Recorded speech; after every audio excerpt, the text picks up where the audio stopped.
Bismillahirrahmanirrahim. Assalamualaikum warahmatullahi wabarakatuh. Alhamdulillah, syukurillah, ala wala quwata illa billah. Kul kuntum tuhibbuna Allah fattabi'ukum Allah wa yaghfir lakum dzunubakum wallahu ghafurur rahim.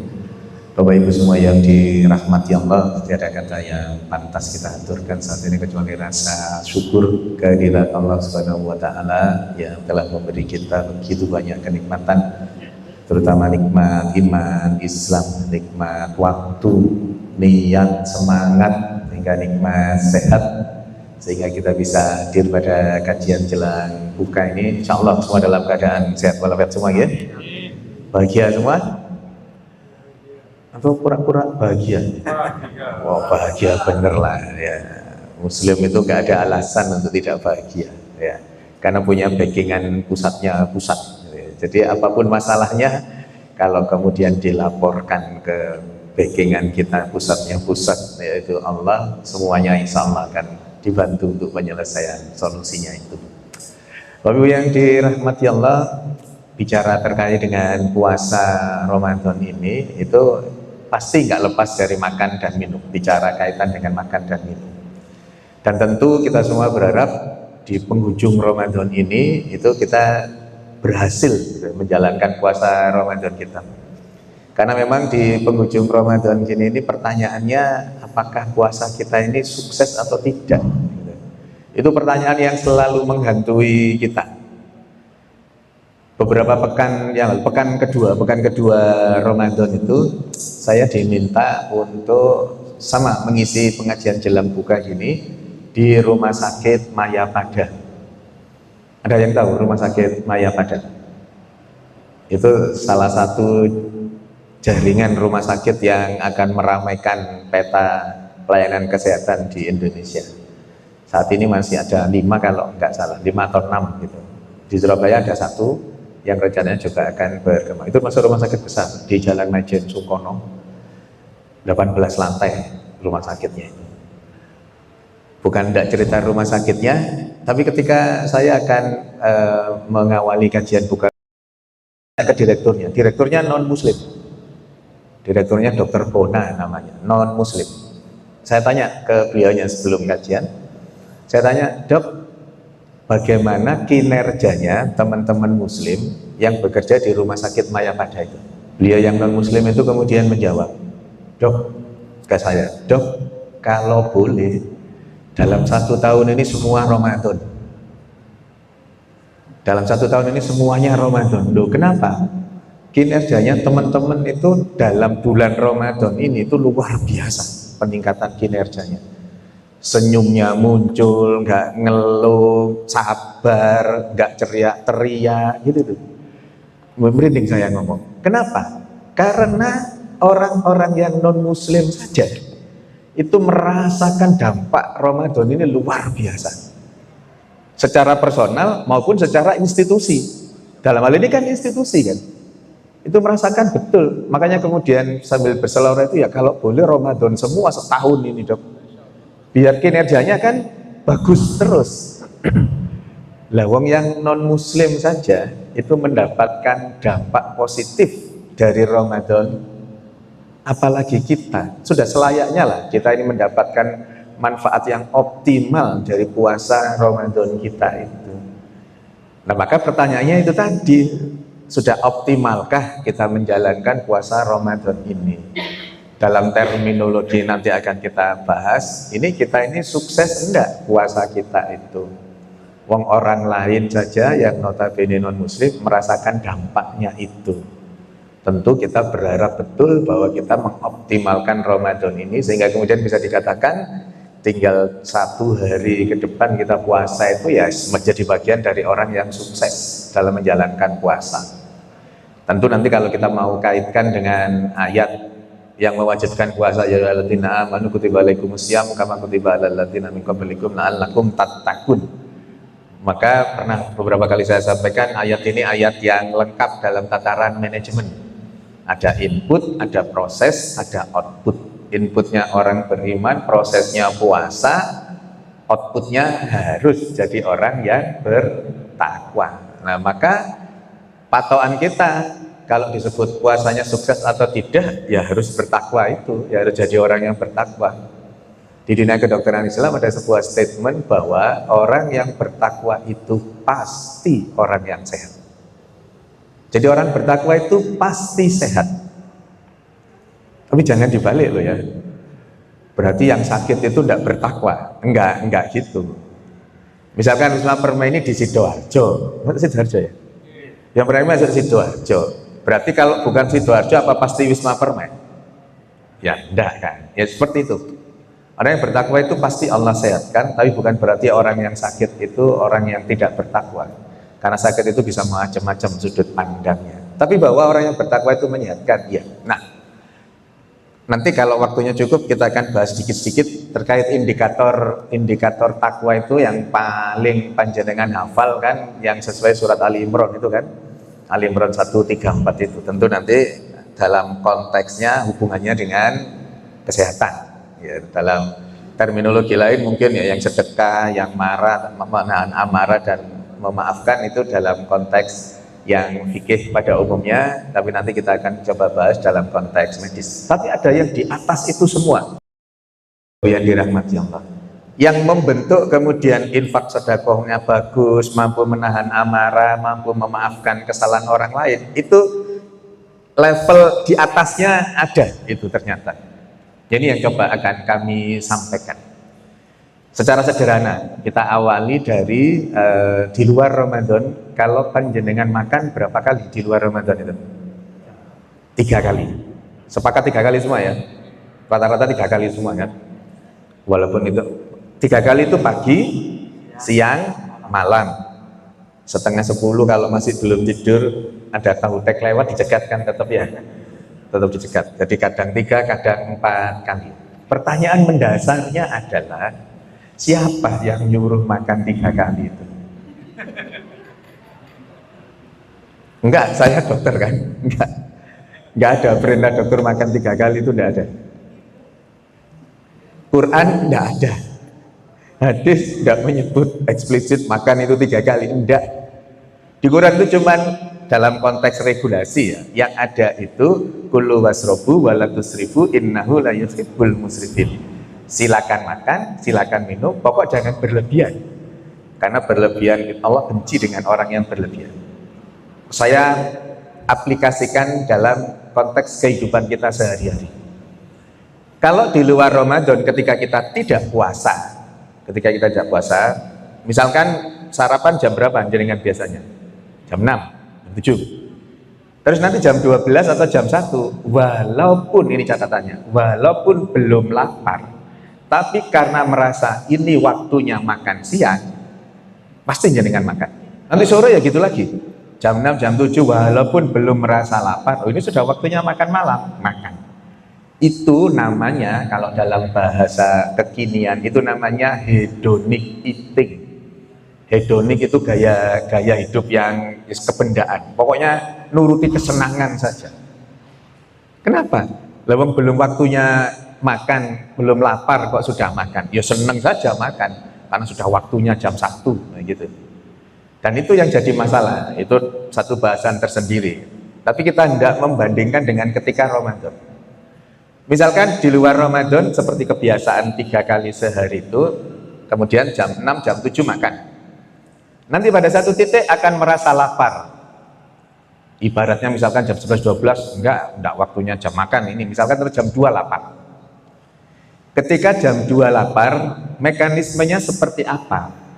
Jadi ketika jam 2 merasa lapar, itu artinya lambung kita kosong.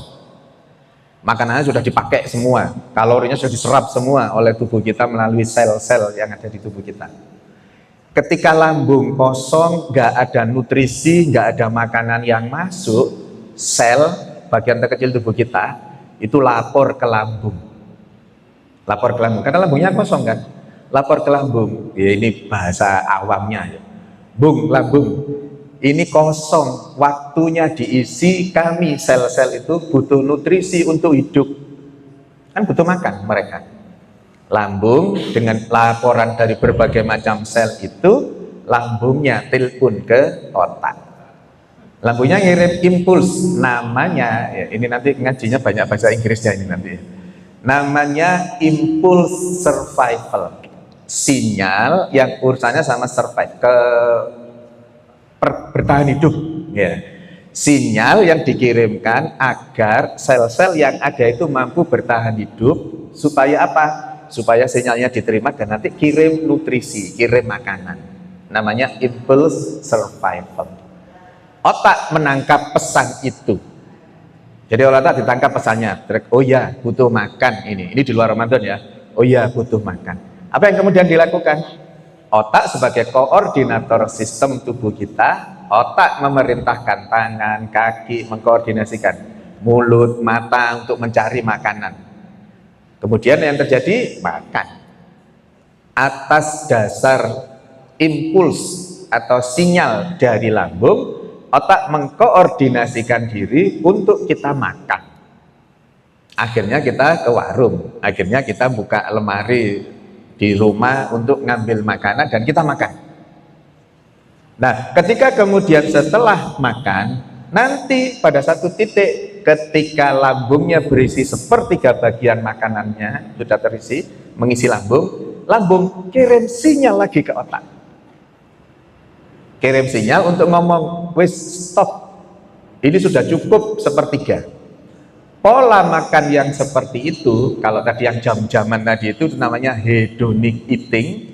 Pola yang seperti yang saya sampaikan, lapar baru kirim sinyal nanti terus kemudian makan. Pada saat sepertiga bagian lambung sudah terisi makanan, kirim sinyal lagi, otak nyetop.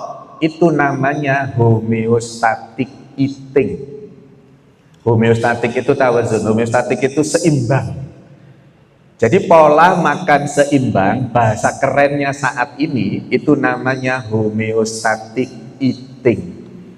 Homeostatic eating itu baru diketemukan 2 dekade inilah, baru 20 tahunan belakangan ini. Padahal pola makan homeostatic eating itu sudah Rasulullah lakukan 1400 lebih tahun yang lalu. Ya kan?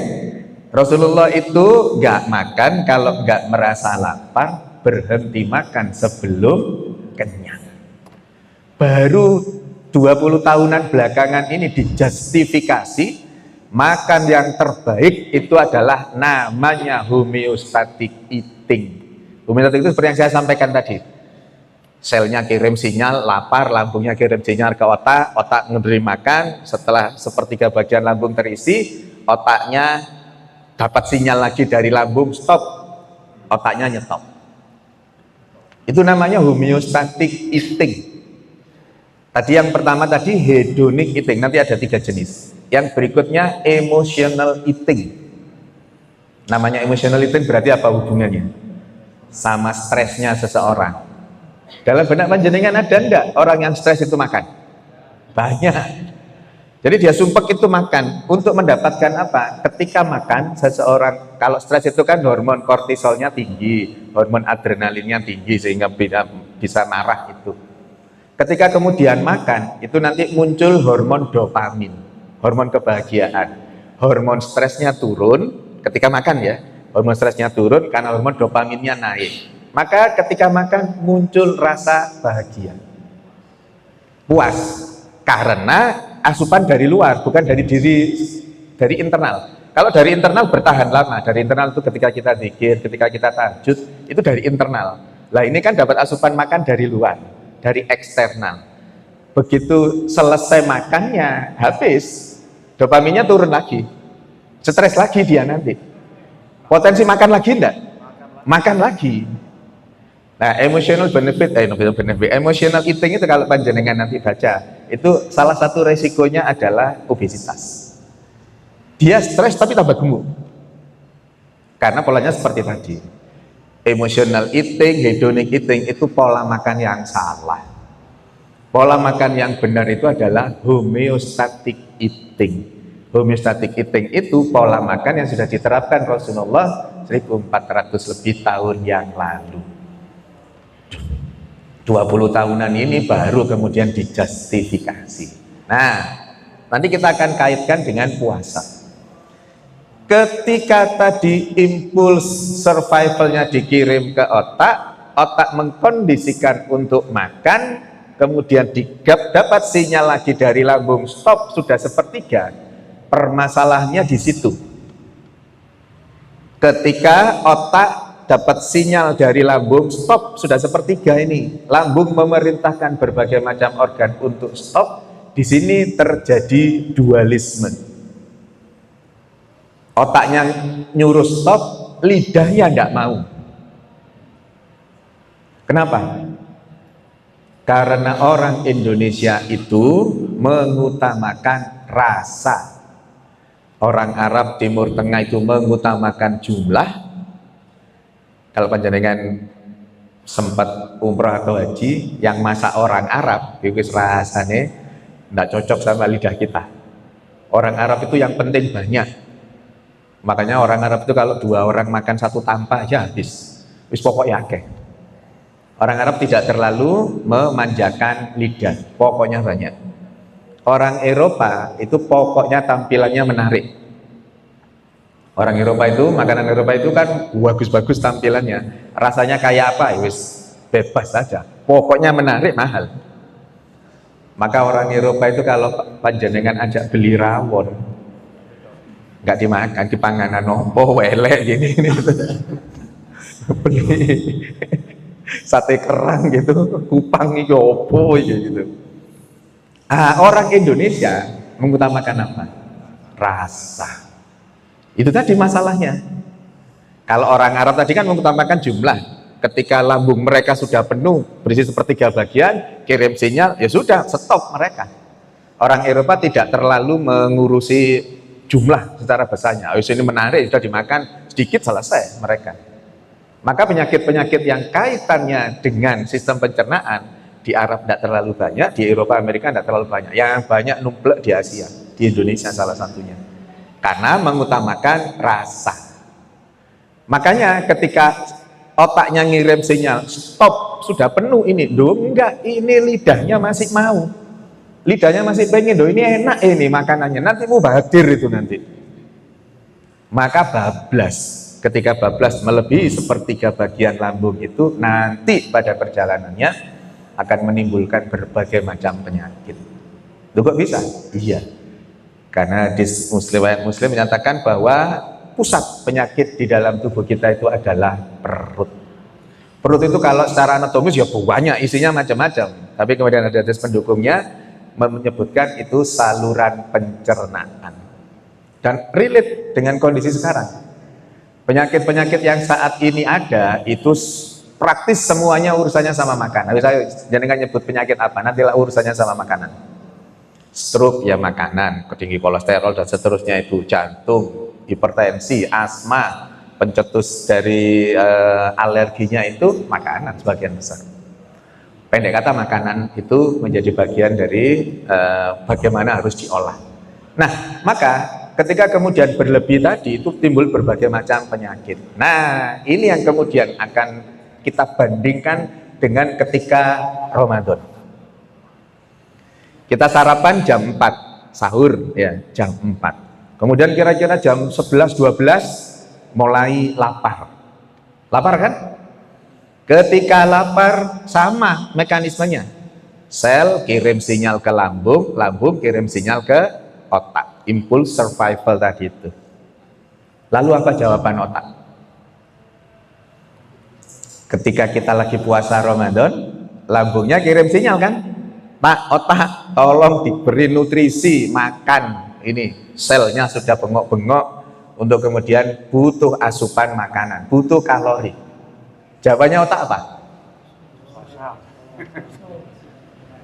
Jawabannya otak sepurane gak turuti. Ini bahasa awamnya lah, bukunya tebel, saya anukan ke panjenengan supaya gampang diterima. Makanya seperti itu. Otaknya nolak, sepurane gak turuti. Awake dhewe kita sekarang ini lagi ibadah, lagi puasa. Siapa bagian yang mampu mengontrol seperti itu? Nanti panjenengan browsing lagi. Daerahnya namanya prefrontal cortex, satu bagian di otak, areanya namanya prefrontal cortex, itu di bagian depan. Prefrontal cortex itu yang ngurusi masalah kontrol diri seseorang. Pertanyaannya, kenapa prefrontal cortex kok bisa mengontrol dirinya untuk mengatakan kepada lambung, sepurane gak tak turuti? Kenapa? Karena niat yang lillahi ta'ala. Maka puasa itu harus berniat, walaupun tidak harus selalu dilafazkan, karena niat itu urusannya sama hati. Ketika hati kita berniat, itu otak sudah mampu menangkap. Mungkin saya pernah sampaikan, hipotalamus itu sudah menangkap niat kita yang lillahi ta'ala itu tanpa harus diucapkan, karena urusannya memang urusan hati.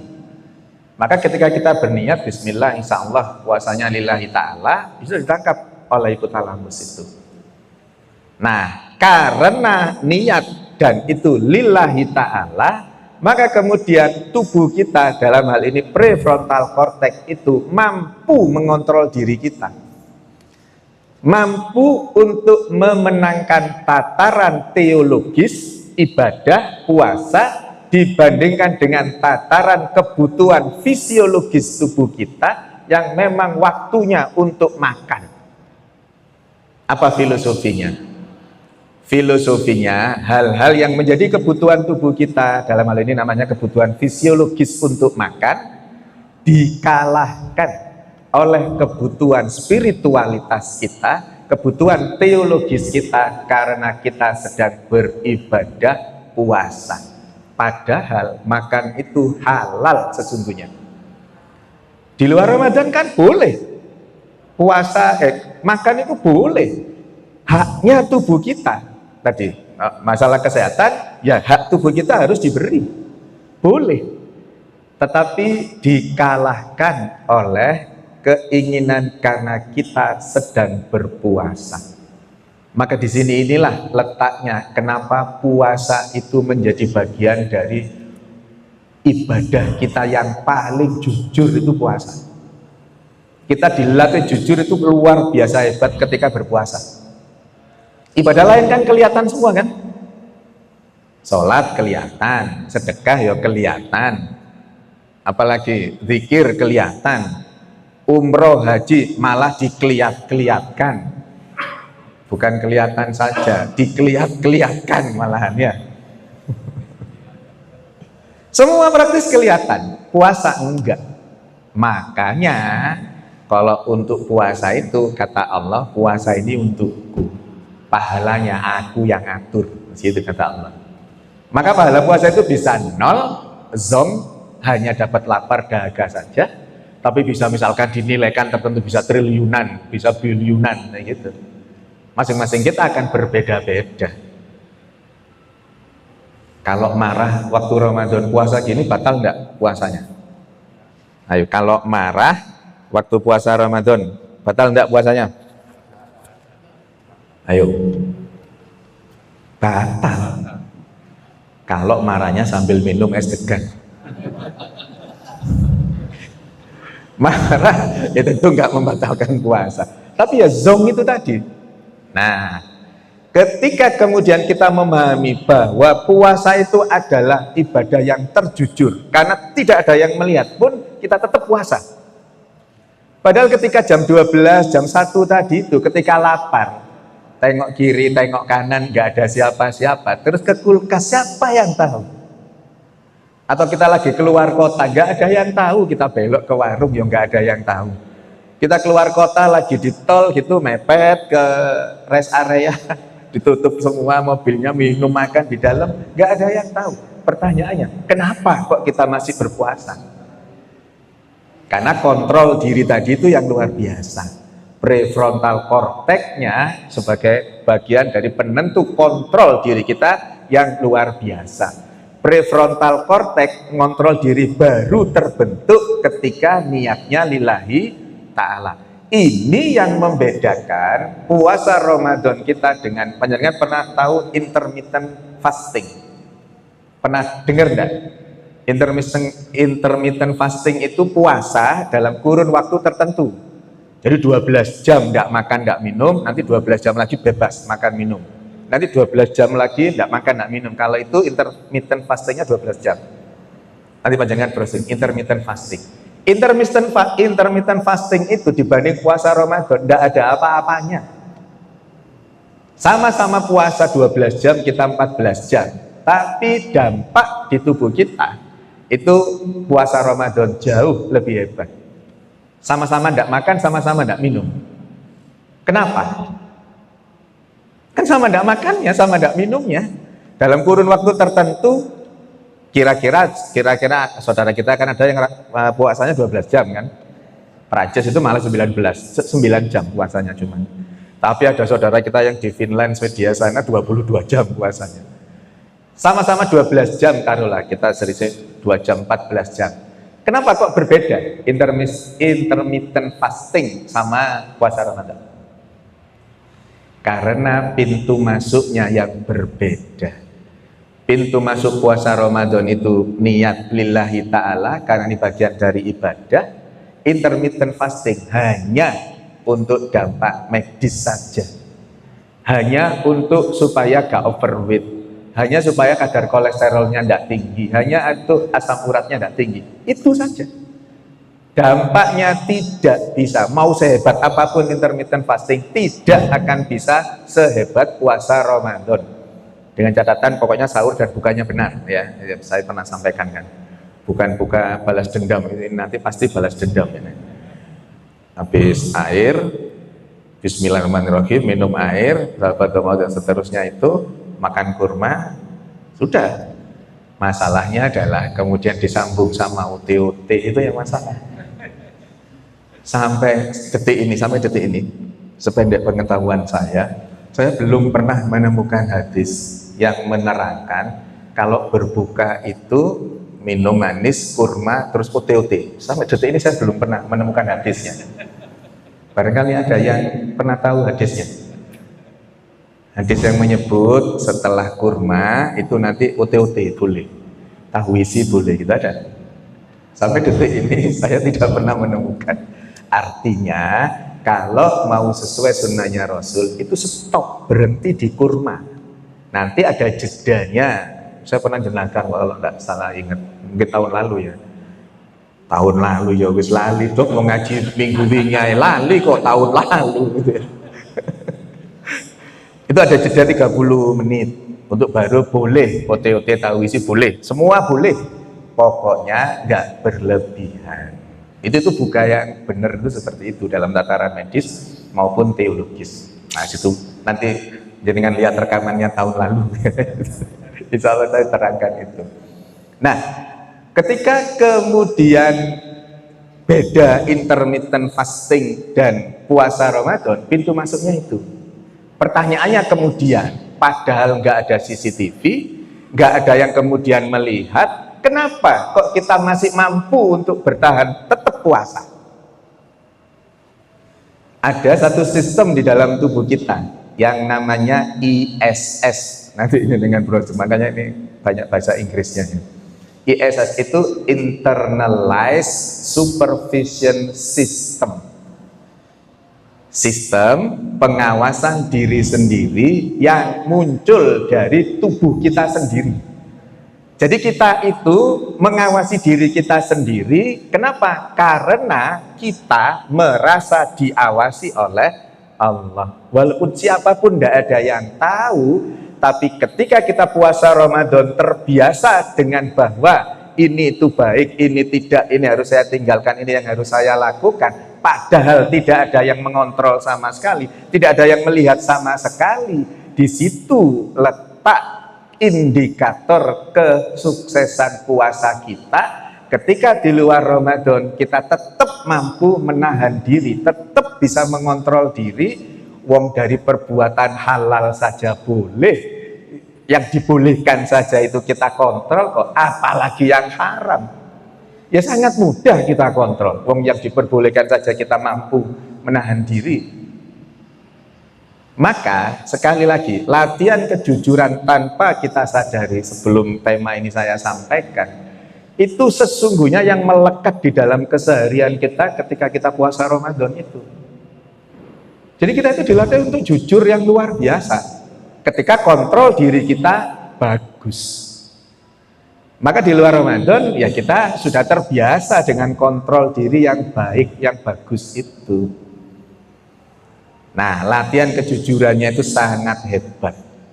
Nah, berikutnya, ketika jam 12, jam 1 tadi, lambung kan kirim permintaan ke otak. Otak kan jawab apa tadi? Sepurane gak tak turuti. Tapi otak menjanjikan sesuatu. Apa itu? Iya, tak turuti nek engko wis adzan maghrib. Itu disampaikan ke lambung. Iya, saya turuti, saya penuhi keinginanmu, tapi nanti nunggu adzan maghrib. Dalam tataran psikologi, nanti panjenengan lihat juga di browsing juga lagi, namanya delayed gratification. Hadiah yang tertunda atau hadiah yang ditunda. Loh, ada apa dengan hadiah yang ditunda itu? Apakah ada sisi kebaikannya buat tubuh kita? Pak, Bu, yang dirahmati Allah, kalau panjenengan punya anak atau cucu, ya kalau punya anak atau cucu, kemudian minta sepeda.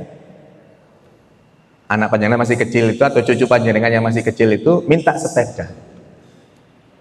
Kung atau ya, saya minta sepeda BMX misalkan gitu ya.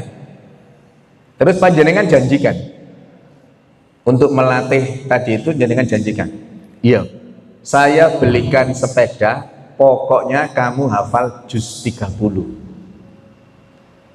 Itu namanya delay gratification. Sebenarnya bisa dibelikan saat itu, bisa. Punya uang lah, yangkungnya kan kaya-kaya, yangkungnya ayahnya kaya-kaya itu. Terus begitu minta sepeda, enteng saja, bisa dibelikan saat itu. Tapi dilatih dengan delayed gratification tadi itu, diomong nek apal, nanti kalau hafal juz 30 saya belikan sepeda.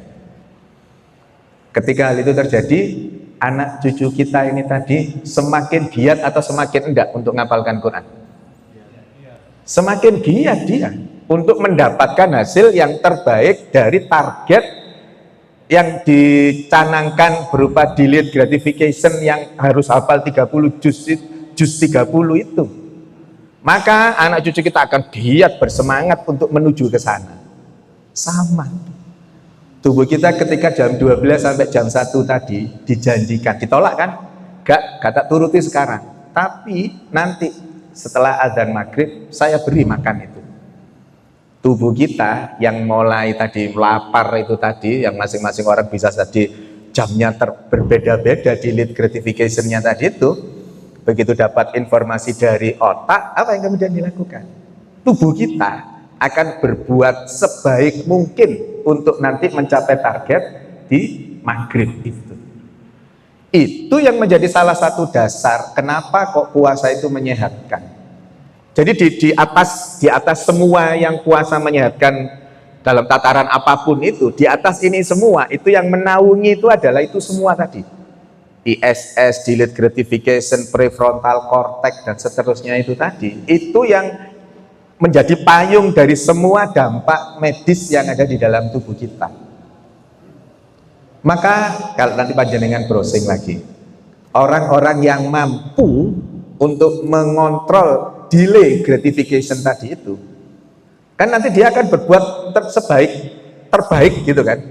Mau mokel, oh jangan, ini nanti kita itu dapat hadiah nanti maghrib itu. Mau ngerasani, ojo jangan, nanti kita batal, nggak dikasih nanti wong sudah mokel kita itu. Terus seperti itu, maka tubuh kita, jiwa dan raga kita itu nanti dituntun terus untuk menuju ke kebaikan terus sampai nanti buka puasa itu. Nanti kalau panjenengan browsing penelitian orang yang mampu mengontrol delay gratification-nya, itu adalah ciri orang-orang yang sukses. Loh kok bisa? Wong atase ngontrol gitu aja. Iya. Orang-orang yang bisa mengatur delay gratification-nya itu adalah orang-orang yang kontrol dirinya hebat.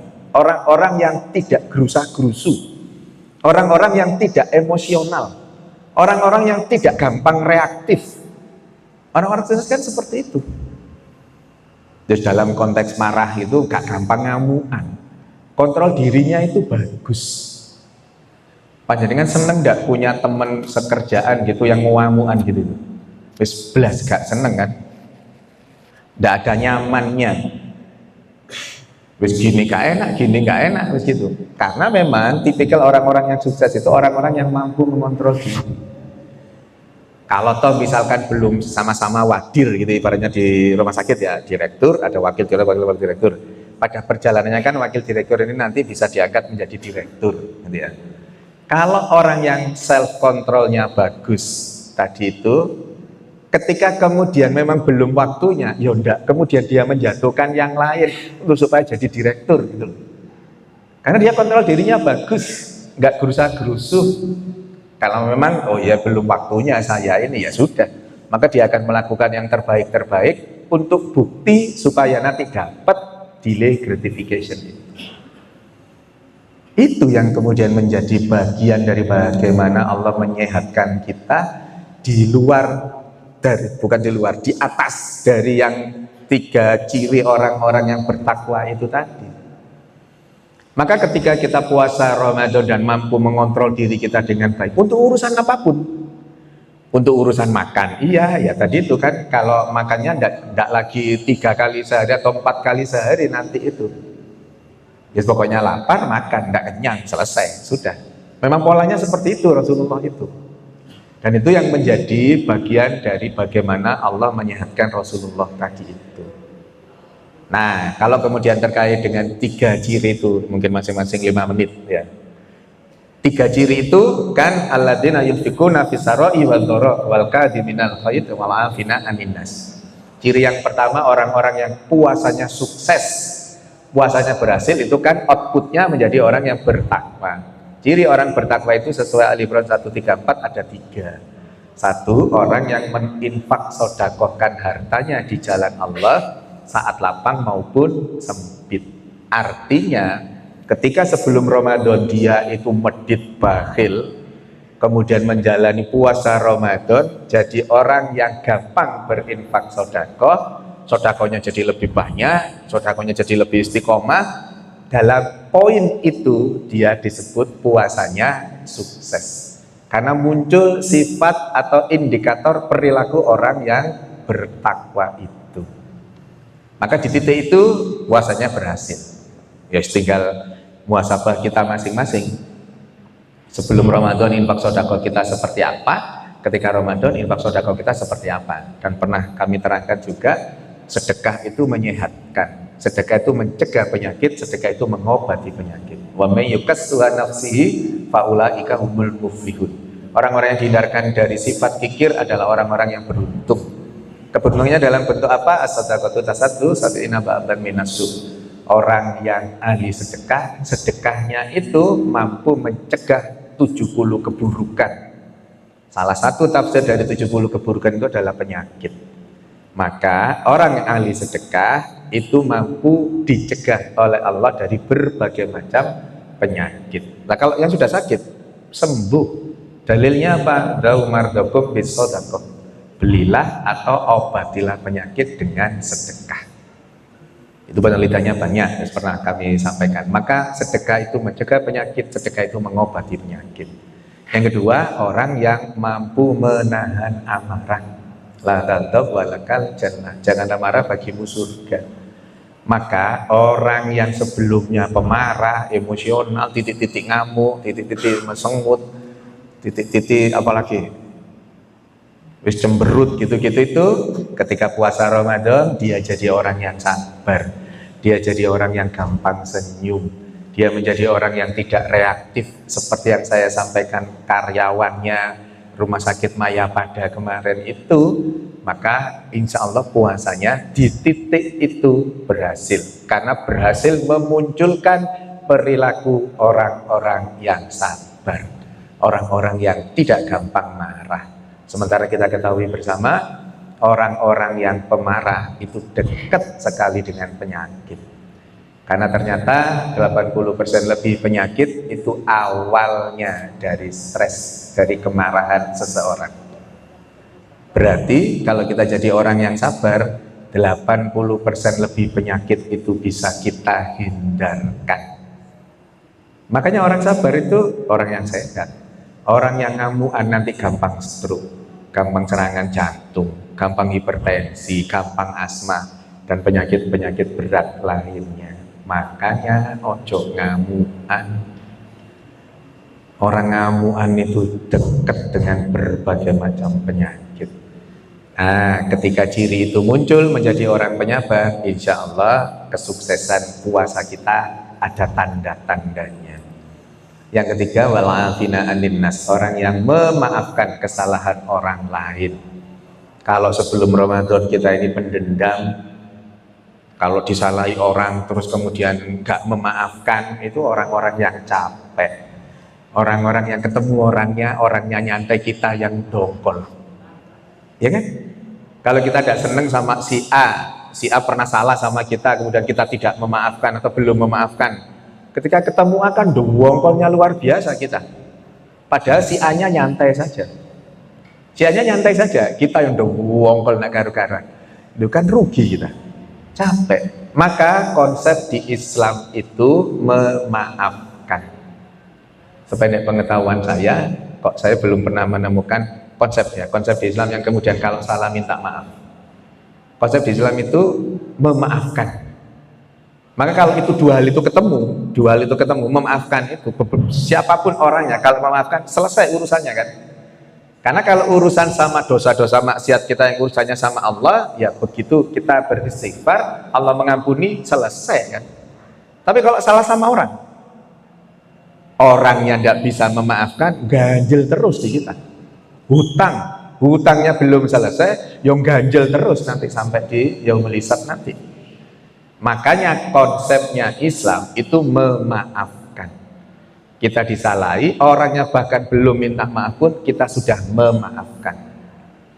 Orang yang hutang lu lama ditagih dan selesai, dan biasanya yang hutang itu lebih keren daripada yang ngutangi ya. Ketika nagih yang dimarahi itu yang ngutangi. Nah, konsep Islam apa? Bebaskan sudah. Maafkan, bebaskan, supaya saudara muslim kita ini nanti nggak nyantol ketika dia yaumul hisab.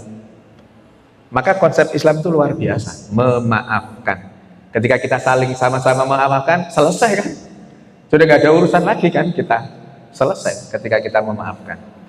Maka level orang bertakwa itu memaafkan, bukan minta maaf. Kalau salah minta maaf itu biasa, umum, adab saja itu. Tapi konsepnya Islam memaafkan, levelnya lebih tinggi daripada orang-orang biasa yang kalau salah minta maaf. Ya memang al-insanu makhalul khata' wan nisyan. Manusia itu tempatnya salah, tempatnya khilaf. Maka memaafkan itu dalam koridor medis itu sesuatu yang menyehatkan. Orang yang menyimpan dendam itu menyimpan duri, menyimpan bara dalam dirinya, sehingga capeknya luar biasa kehidupannya. Orang itu kalau nggak bisa memaafkan, salah, capeknya luar biasa hidupnya, sumpek terus, nanti imunitas tubuhnya akan drop. Jadi Bapak Ibu yang dirahmati Allah, kita bisa muhasabah dengan segala apa yang saya sampaikan ini. Kira-kira puasa kita ini sukses atau enggak? Sukses dong buatan? Insya Allah sukses ya, karena sifat-sifat itu kan sudah muncul lah gitu ya. Sudah ada di dalam diri kita masing-masing, kita tinggal menguatkan. Dan tugas kita berikutnya adalah 11 bulan ke depan kita bawa sifat-sifat itu. Kita bawa indikator-indikator sukses itu tadi. Kita mampu mengontrol diri, kita jadi orang yang jujur, kita jadi orang yang enteng menginfak sedekahkan harta, kita jadi orang yang penyabar, kita jadi orang-orang yang pemaaf. Semoga puasa Ramadan kita tahun ini adalah puasa Ramadan terbaik yang pernah kita jalankan, dan kita betul-betul mendapatkan ampunan dari Allah, dan kita menjadi bagian dari orang-orang yang muttaqin itu. Amin. Kurang lebihnya mohon maaf, semoga ada manfaatnya. Dari saya cukupkan. Nasrun minallah wa fathun qarib wa basiril mu'minin. Assalamualaikum warahmatullahi wabarakatuh.